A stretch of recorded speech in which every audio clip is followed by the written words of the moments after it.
It's time to get into our amazing guest. Our guest has dedicated her career to empowering aspiring entrepreneurs, nurses, and phlebotomists to tap into the lucrative $13.5 billion drug testing industry. Through her coaching programs and live events, she has successfully guided her 1,000 clients in launching their own drug test centers and clinical labs. Talk about making a significant impact. Y'all, please welcome Miss Sheila Foy.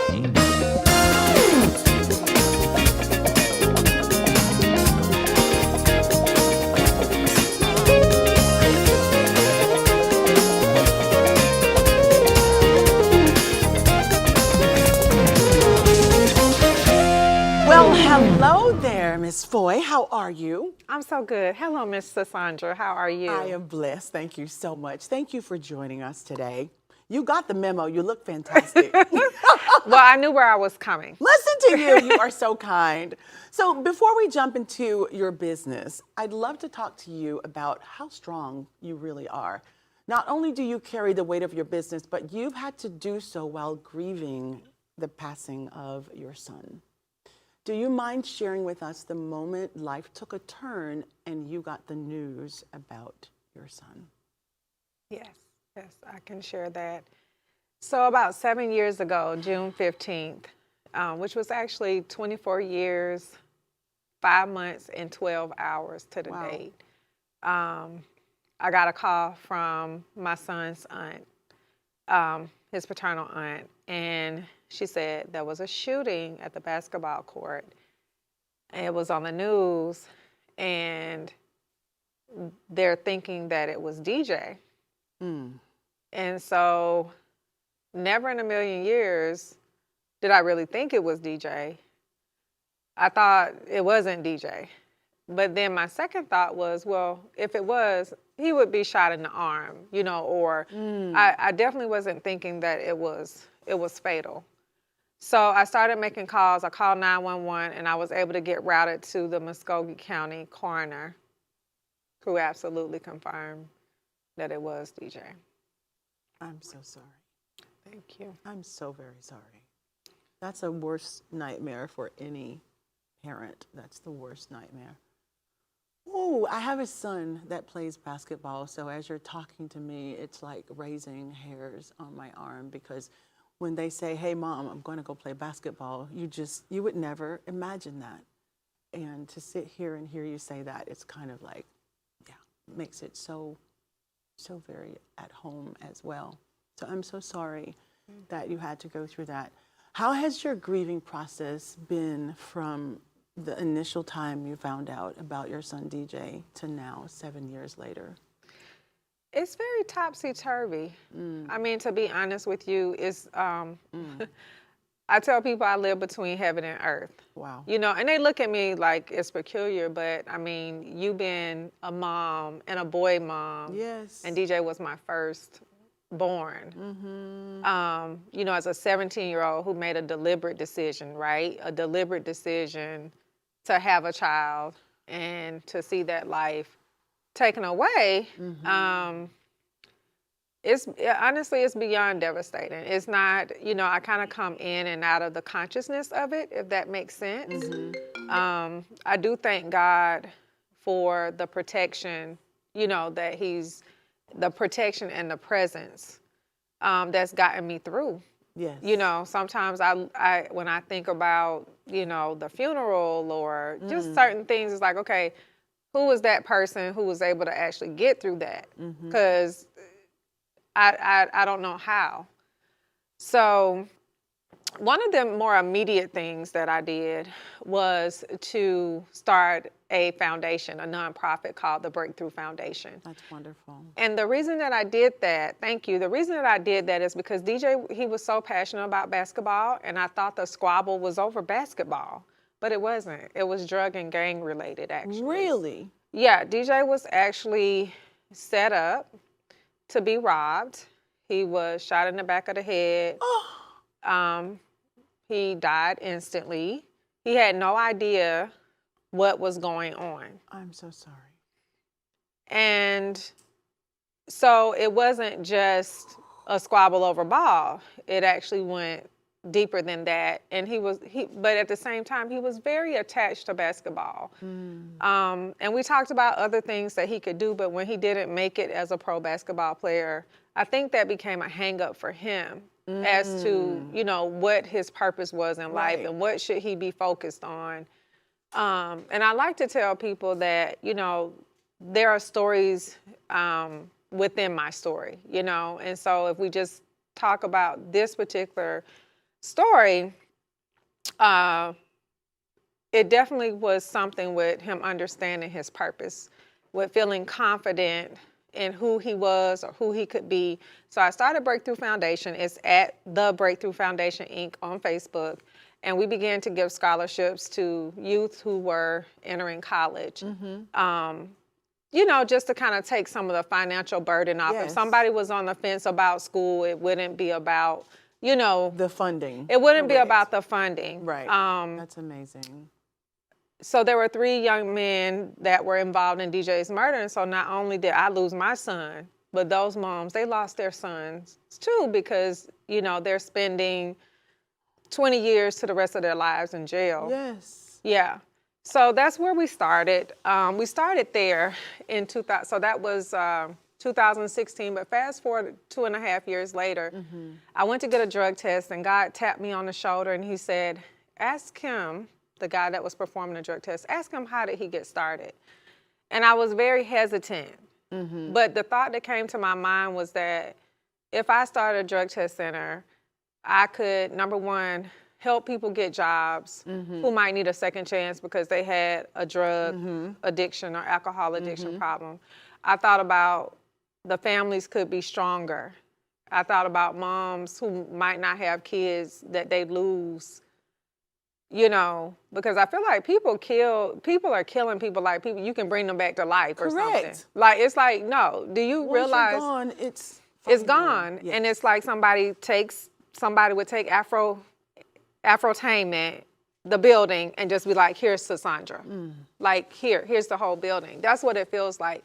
Like your whole life is in the trash now. I mean, you know, so that's the long answer, but the short answer is grief is so dynamic. It is. That, you know, one day, you know, you're happy for the time you were allowed.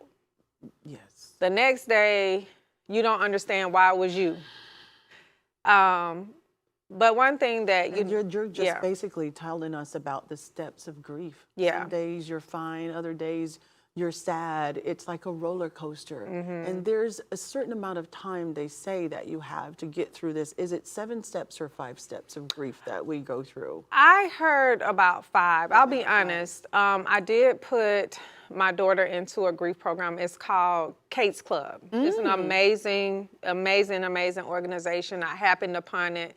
All of the kids took DJ's passing differently. Everybody processes grief their own way. But I never sought formal grief support, to be honest with you.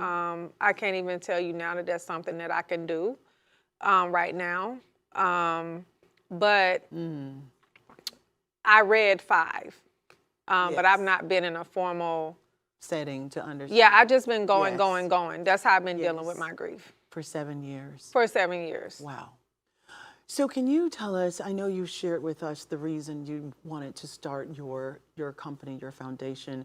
What inspired you to focus specifically on the drug testing industry was something you were starting to share with us. Can you continue to share with us the inspiration for your drug testing? Absolutely. When I went to get that drug test, I was tired of corporate America. I was a technology leader, a global technology leader. I've worked for the big 4 firms, Accenture, Capgemini. I've done boutique, you know, smaller firm and independent consultant, you know, specializing in higher ed and healthcare, Samaritan Health in Oregon, Morehouse School of Medicine in Atlanta, McKesson, Wake Forest Baptist. So, you know, a lot, Piedmont, Grady. Yes. But I was tired of the bureaucracy because I'm a huge creative. Yes. But I'm also logical. So when stuff doesn't make sense, it's kind of like, why are we doing that? Just like that, with that look. Why are we doing Why are we this? doing that? Aren't we smarter than this? Why are we doing this? Seems a little It's backwards. like chasing your tail. And so when I went, I was actually on a 6-month contract with Cox Enterprises, which is an amazing conglomerate. They have a phenomenal workplace culture. And it was a 6-month contract. And I said, after this 6 months, I don't want to work for anybody else anymore. My husband and I, of course, were newly married. We were a little later in life. We, you know, at that time we had, I think, 2 grandchildren, another one, you know, on the way. And it was like, how can I spend time with my husband? How can I be a grandma? Wait a minute. And then something really cool you told me too is that you all had 3 kids on each side. Yes. So you call yourself the Foy bunch. The Foy bunch. It's like the Brady bunch. Yeah. Yes. Yeah, the Foy bunch. That had to be a really cool household Yeah. to grow up in and to hang out in. Yeah, the kids gelled immediately, but again, stories within stories. So I had 3 boys, 1 girl. DJ was my oldest. I have Desmond Miles, who just got a tennis scholarship. Shout out to Tuskegee Tigers. Let's Yes. go. Yes. Congratulations. Thank you. That's awesome. And then Keith has Kyla and Kendall. So, 3 boys, 3 girls. What God specifically told me was definitely related to how can I impact the trajectory of my bloodline? How can I impact community? But other aspects were my husband and I having free time. Like me being able to get on a plane and come to the Sisaundra Show without trying to make sure I responded to an email or trying to listen in on a meeting, you know, freedom, right? Freedom. And then having time, you know, with the grandkids. So those were, you know, some of the reasons. And then I thought, okay, and honestly, I didn't even look at the drug testing market. Now, I got an MBA in international business. I got a Nova Southeastern, shout out to Nova Southeastern, an undergrad in management from Clayton State. So I knew better, but I'm also spiritual, very spiritual, faith-based. So God told me to do something. I didn't even look at that. I just went to figure out, how do I do it? So then once you figured it out, we need you to now walk us through the process of starting a drug test center and or a clinical lab. How do you do that? Yes, so it was quite a challenge when you are starting from scratch, and there truly wasn't anybody who wanted to help me. Okay. Sounds typical, right? Yeah, it does. Yes. It's unfortunate, but it is Unfortunately. typical. Yeah, so there wasn't anyone that wanted to help me, and at that time there weren't like as we know it now, coaching and you know classes, mentors. not so much. Right. This is before COVID. This is 2019. Okay, so I had my company Vision Consulting Partners since 2011 because I was an independent technology consultant traveling, doing HR, finance, payroll for higher ed and healthcare firms. And at this time, I decided I'm going to do a DBA. I'm just going to try this thing out. So I'm being halfway obedient, right? Just doing business. Yeah. GBA, y'all. I was like, okay, God, I'm doing 18 months. Right. And if it don't work, Right, I'm your out of girl here. is out, right? That's not faith, is it? It's not. It's definitely not faith. It's definitely not obedience. And so I Googled, schmoogled, YouTube, whatever, you know, found my way. And now we have Prestige Screening has a product called Launch Your Lab. It is our signature program. We are the first to bring that to the social selling space. You may see people launching labs, drug test centers, they may call it diagnostics, or they may call it patient service center. That, you know, there'll be different names for it, different terminology, but we are the ones to bring it to the social selling space. I am that founder. Congratulations. Thank you. As you move on so peacefully, it's like, no, congratulations. Thank That's you. major. So you're pioneering this movement. Yes. How does your coaching programs and live events assist clients in penetrating the $13.5 billion drug testing market that we were talking about? Yes. Let's talk about $13.5 billion. It's the success framework. So what I teach my clients is what I use to successfully start, sustain, and scale my drug testing business. Start, sustain, and scale. Yes. The 3 S's. The 3 S's. I love that. Yeah. So we operate off a success framework, and I'm okay to share it in terms of the first thing that you want to do is identify what is going to be your location model, right? So are you going to be brick and mortar? Are you going to be mobile? Are you going to be both? And when people ask, like, which one, I'm always saying, which one does your client need?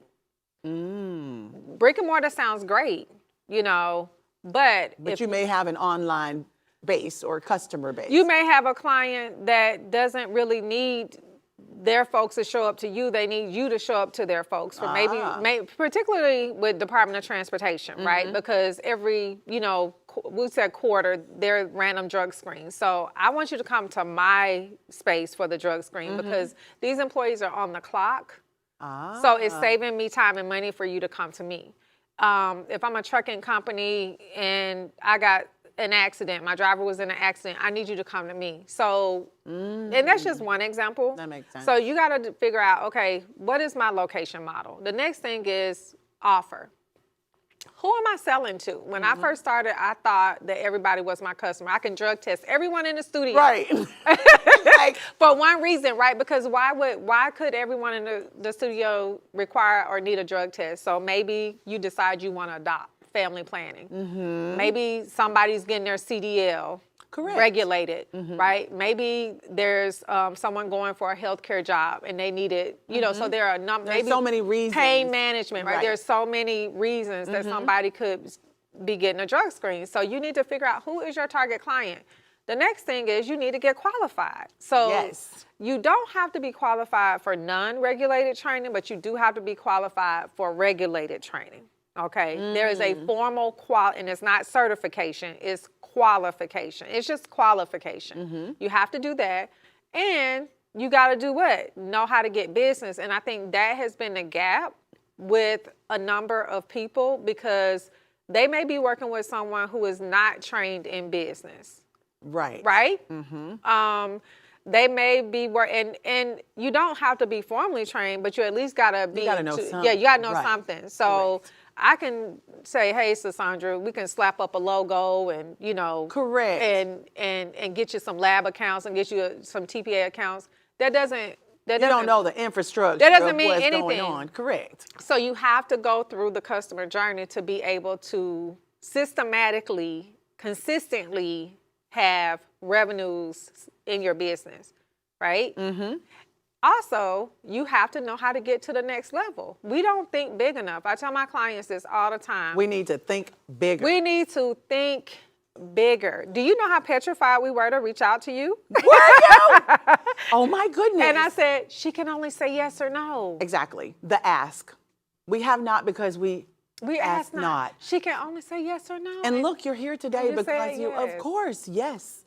Now let's talk about profitability. You're talking about what kind of income potential can one expect from starting a drug test center or clinical lab. So we've talked about the different ways you can do it, why you should do it. Let's talk about how do you tap into it. So the potential one can expect, what is that potential? Yep. So you have companies that have been in the game a while, right? I mean, you're talking about people who are clearing at least or on average 40K a month, right? When you're talking about companies who are just starting out, and that's a great question because I get that from a lot of prospective clients and a lot of clients, and I always set the expectation, I don't know what God has for you. And I'm not being flip. I don't know what God has for you. I don't know what your business acumen is. I don't know what your specific market is. Correct. So we have to go into those things. So I like to, number one, work with people on why do you even want to start a drug test center and clinical lab? The why. Right? What is it that you're bringing to the table that you can leverage already, right? Then what's really happening in your area, right? And then here are the actual things that you need to be doing as a true CEO who's running your company. a company. So it's the marriage or the marrying or the, integrating of all of those So things. do you do one-on-ones with everyone? Because it sounds like it needs to be Yeah. tailor-made for We each do. person. That's awesome. We do group. We have group programs, but we also have individual programs. But as far as revenues, there is a piece of the pie for everyone. You could totally start a mobile drug test center right here in Orlando and never touch anybody. I would then also look at somebody who may have zero experience, right? They may have zero professional experience, let alone, any type of background. Well, something like that, they could even go into possibly a salon suite if they didn't want to be mobile. Drug testing on the collection side has typically paid, $10 to $30 a test. But if you're someone who is making $10, $15, $20 an hour at your job, and you now have the capability to make up to $60 an hour, even off $6, $10 drug screens, right? Why wouldn't you? Why wouldn't you? Exactly. So the market I say it is there's low barrier to entry, but it can be as little or as much. Great. Yes. Yeah. And it just really depends on. When I started, I was taking $10 a drug screen because I didn't know anything. Right. But it allowed me to get the data so I could know some things. So I'm really being paid to get trained. But that's not everybody. Everybody isn't doing a $10 drug screen. Correct. But I like to be transparent with people so that they know, like on the low end, it could be $10, $15, $20, $30. But then on the high end, you're talking a hair test. Let's say that somebody was in construction, which typically favors hair tests. A 12-panel hair test can be somewhere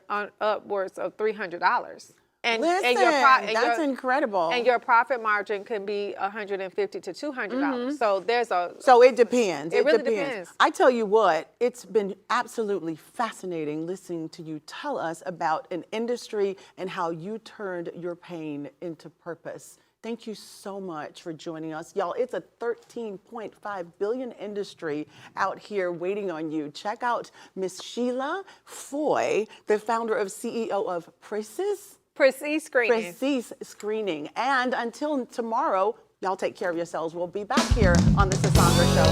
Chris, y'all ready to get screened? Come on. Scan that QR code at the bottom of your screen. Not that screen.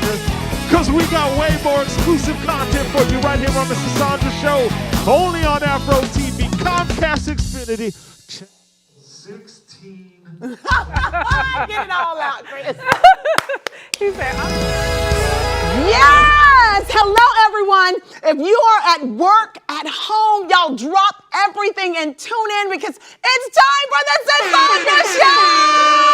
Yeah! Listen, I'm just kidding. Don't y'all get fired. Don't drop everything at work. Listen, speaking of fired, y'all.